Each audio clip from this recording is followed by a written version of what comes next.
W. Clement Stone once explained that sales are contingent upon the attitude of the salesman and not the attitude of the prospect.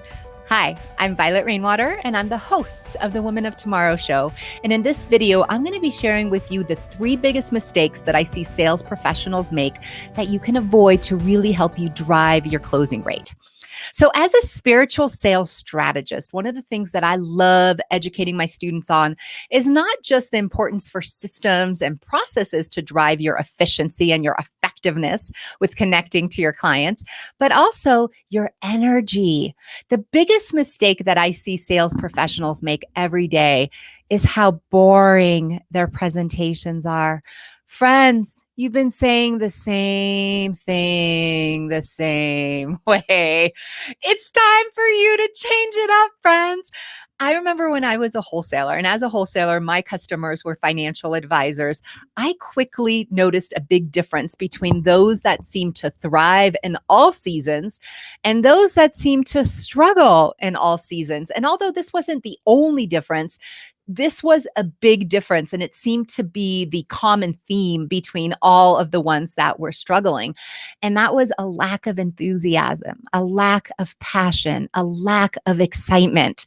Meanwhile, the successful ones, they just had this vibe about them. Like they were awake, they were alert, they were happy, they were excited. You know, there was something about their vibe that just made them magnetic. Like I wanted more. I wanted to talk to them more because I loved how I felt when I was around them.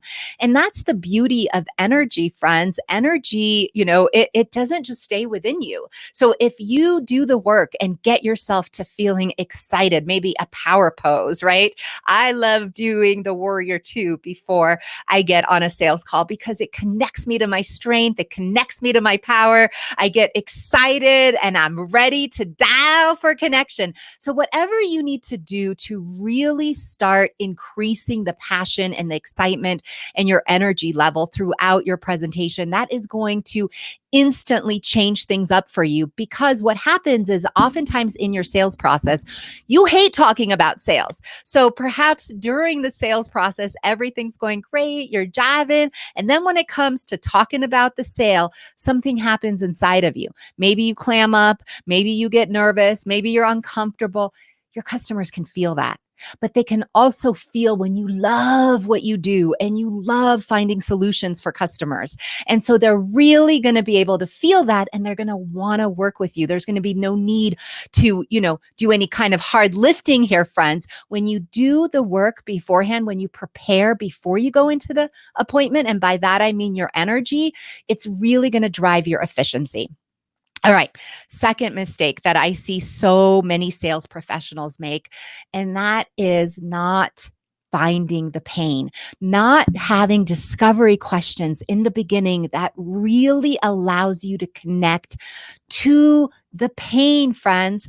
It was Aristotle who explained to us many, many, many, many moons ago that 3 modes of persuasion. And what is sales other than trying to persuade someone who's here to get them to come over here? They are here without your product. You want them over here purchasing your product. So it's simply just the art of persuasion. And Aristotle explained the 3 modes that need to be within every presentation in order to persuade an audience, to move them from point A to point B. The first is logical appeals, logos. And that simply means that you have done your research, that you know your stuff, and that you have a logical argument. So this is where statistics come in greatly, friends. For example, if you are selling a solution, maybe talking about the statistics and what research finds, before they used it and after they used it. There's so many different ways that you could really add those logical appeals. The second is ethos or ethical appeals. And that's really just how likable and trustworthy you are as a person.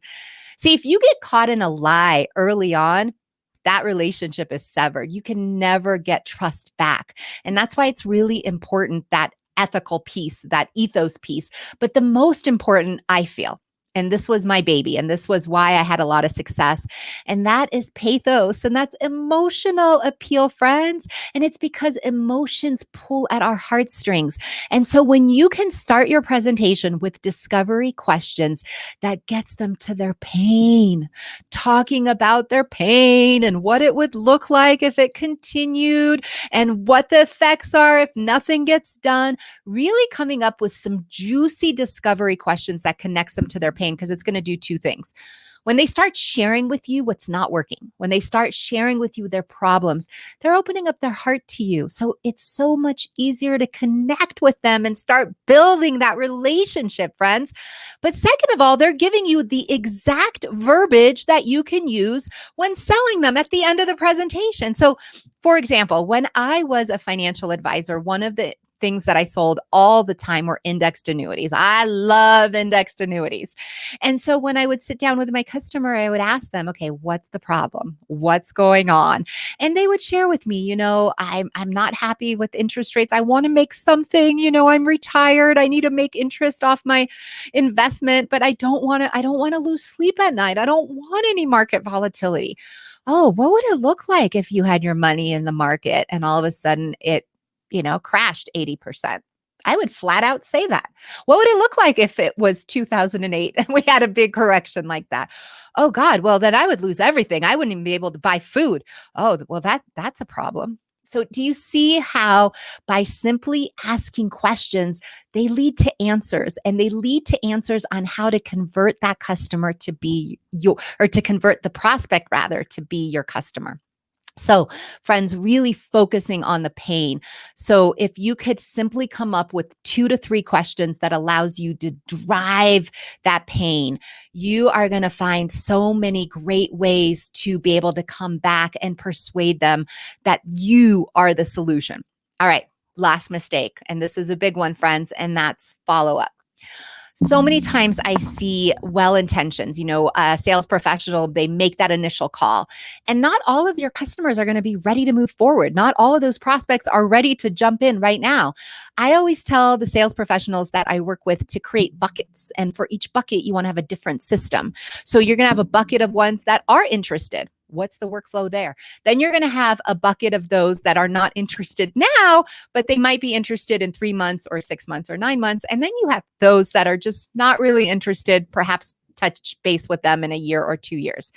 And so once you have those buckets and you create workflows for them, then you're never going to miss an opportunity to follow up with your customer. How many times have you had a prospect that said, you know what, this is something I want to look at in 6 months, call me at the end of the year, and then you forgot to call them? Why? Because we can't remember those things. This is why I'm going to say it again. A CRM is so important, friends. Will allow you to document the conversation, to create tasks for follow-up, to filter and run lists of specific target markets that you can call upon. So many reasons to have a CRM. But I can honestly say to you that some of my biggest customers happened not when I first called, but it was because I was persistent. I would not stop calling until they said, do not call me again. If they didn't say that, I would keep calling again and again and again. And I think it took 10 times, 10 follow-ups over a 3-year period. Okay, to my defense. But over a 3-year period, I continued to follow up because he gave me permission. Can I follow up with you? Yep, call me in 6 months. I would continue to follow up.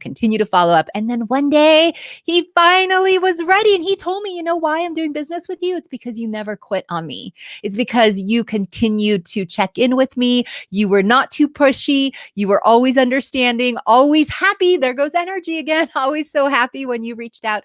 So friends, if you're making any of these mistakes and you simply solve for 1, 2, or 3 of them, it's really going to increase your closing rate. It's going to increase your efficiency, and it's going to increase your joy, because nobody wants to work and, be boring. Nobody wants to work and spin their wheels and not get anywhere. What if all of a sudden your sales could double or triple just by you tweaking a few things in your sales process?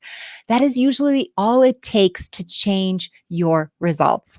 All right, friends, I hope this was valuable for you. If you enjoyed this, please make sure to give me a thumbs up, share, subscribe, and you all have a blessed day. I'll see you soon.